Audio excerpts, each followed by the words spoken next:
En la morgue, el silencio no es la ausencia de ruido. Es la espera de algo que no debería sonar. Llevo años trabajando con la muerte y he aprendido una regla de oro. Nunca le des la espalda a un cuerpo que aún no ha sido embalsamado.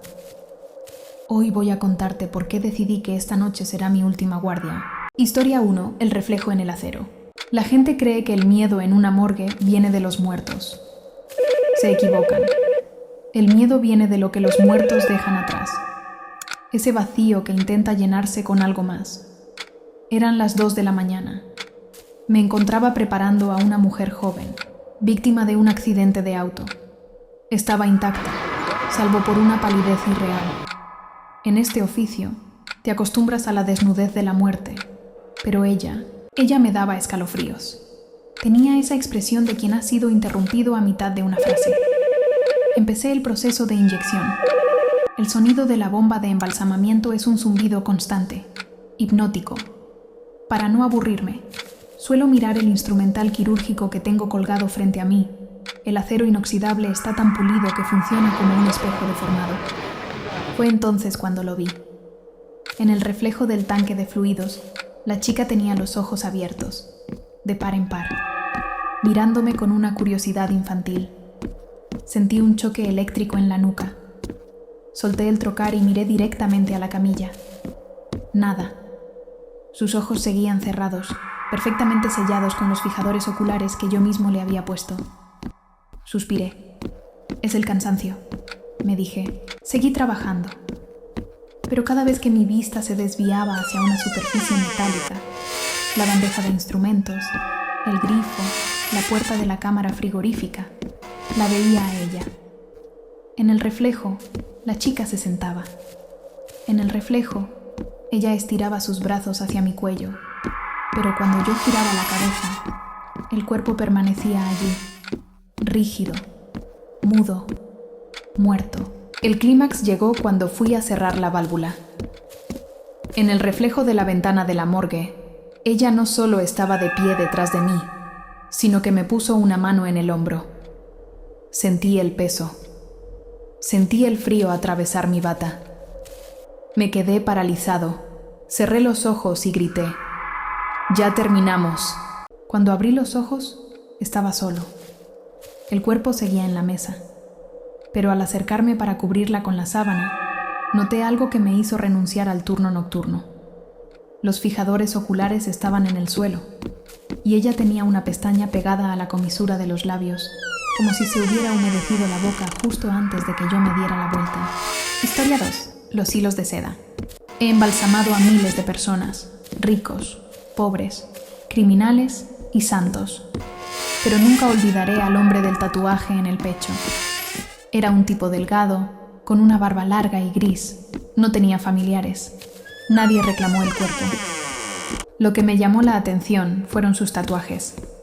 Eran símbolos que nunca había visto. Geometrías que parecían moverse si las mirabas demasiado tiempo. Al empezar a trabajar, noté que su piel no se sentía como piel. Era dura, como el cuero viejo.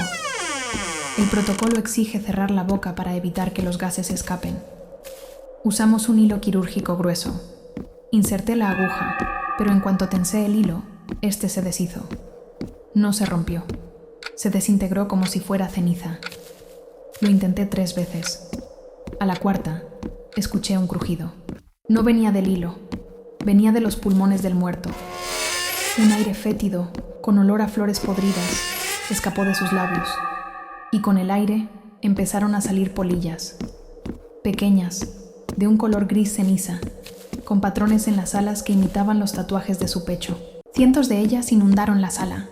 Se pegaban a las luces, golpeando el cristal con una fuerza violenta. Intenté salir, pero las polillas se agruparon en la manija de la puerta, formando una masa hirviente de alas y patas. Me pegué a la pared, horrorizado. En la camilla, el cuerpo del anciano empezó a desinflarse. Literalmente. La piel se arrugaba mientras miles de polillas salían de cada orificio de su cuerpo. En cuestión de minutos, lo único que quedaba en la mesa era un saco de piel vacía y huesos. Las polillas formaron una nube en el centro de la habitación. Por un segundo, Juro por mi vida que la nube tomó la forma de un hombre caminando. La puerta se abrió sola y la nube salió hacia el pasillo, perdiéndose en la noche. Cuando la policía llegó tras mi llamada de pánico, solo encontraron un cuerpo que parecía haber estado muerto por 100 años, totalmente seco. En su pecho, el tatuaje principal había desaparecido. Solo quedaba una cicatriz roja que decía: libre. Historia 3. La cena de los invitados fríos. Trabajar en una morgue rural tiene sus ventajas. Es tranquilo. El problema es que la casa del embalsamador suele estar justo encima de la sala de preparación. Yo vivía solo en el segundo piso. Era una noche de tormenta eléctrica, de esas que hacen que las luces parpadeen y el viejo edificio cruja como un barco. Yo estaba en mi cocina, calentando un poco de estofado. De pronto, escuché el sonido. Clonk, clank. Era el elevador de carga. Un aparato viejo y ruidoso que usamos para subir los cuerpos desde el sótano si la entrada principal está bloqueada. Pero yo estaba solo, y el elevador solo se activa desde el panel del sótano. Me quedé helado, con la cuchara en la mano. El elevador llegó a mi piso, y las puertas se abrieron con un chirrido metálico. No había nadie dentro, solo el olor a refrigeración y muerte que subía desde abajo. Bajé con una linterna temblando.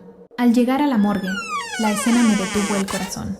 Las 6 cámaras frigoríficas estaban abiertas. El sistema de seguridad decía que los seguros habían sido retirados desde dentro. Bajé con una linterna temblando. Alumbré con la linterna hacia el fondo de la sala, donde tenemos la mesa de autopsias principal. Allí estaban 4 de los cuerpos que habían ingresado esa semana. No estaban caminando ni atacando. Estaban sentados en el suelo, en un círculo perfecto. Lo más espantoso fue ver qué había en el centro del círculo. Mi plato de estofado, todavía echando humo. Uno de los cuerpos, una mujer que había muerto en un incendio, giró la cabeza hacia mí. Sus vértebras crujieron como ramas secas. No dijo nada, pero señaló el plato y luego señaló un espacio vacío en el círculo, justo frente a ella. Me estaban invitando a cenar. Corrí escaleras arriba. Me encerré en mi habitación y no salí hasta que salió el sol. Al bajar con la policía, los cuerpos estaban de vuelta en sus bandejas, perfectamente acomodados. Pero mi plato de estofado estaba sobre la mesa de autopsias. Y estaba vacío. Historia 4. El teléfono de la suerte. Esta última historia es la que me hizo creer en los ángeles, o al menos en que los muertos no siempre son nuestros enemigos. Recibimos a un hombre de unos 40 años, muerte súbita en la calle. Cuando lo trajeron, sus manos estaban crispadas sobre un teléfono celular viejo. Estaba tan aferrado a él que tuvimos que usar calor para relajar sus músculos y quitárselo. Lo puse en la bandeja de pertenencias, a unos metros de la mesa de trabajo. Mientras limpiaba el cuerpo, el teléfono empezó a sonar. El nombre en la pantalla era Mamá. Lo ignoré. No es ético contestar los teléfonos de los difuntos. Pero el teléfono no paraba. Sonó 10, 20, 30 veces. Finalmente, irritado por el sonido en medio de la madrugada, contesté. «Hola, lo siento, esta es la morgue del condado», dije. Nadie respondió, pero empecé a escuchar algo extraño.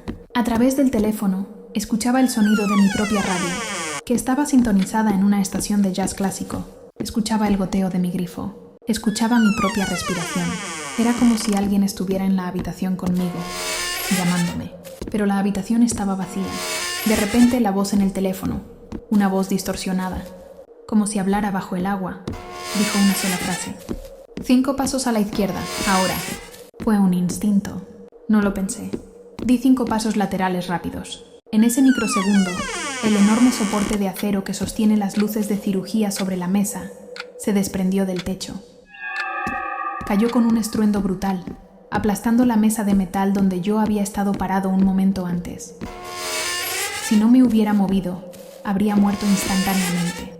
Miré el teléfono. La llamada seguía activa. «¿Quién es?», pregunté con lágrimas en los ojos. La voz respondió. «Él ya no puede hablar con su madre. Asegúrate de decirle que llegó a casa». La llamada se cortó. Cuando revisé el registro de llamadas, no había ninguna llamada entrante a esa hora. El teléfono estaba descargado y sin batería desde hacía días. Estas son mis historias. Historias de un lugar donde la frontera entre este mundo y el siguiente es tan delgada como una sábana hospitalaria. La próxima vez que pasen frente a una morgue de noche, no miren las ventanas. Alguien podría estar devolviéndoles la mirada. Buenas noches. A veces me preguntan si después de ver todo esto, todavía le temo a la muerte. Mi respuesta es siempre la misma.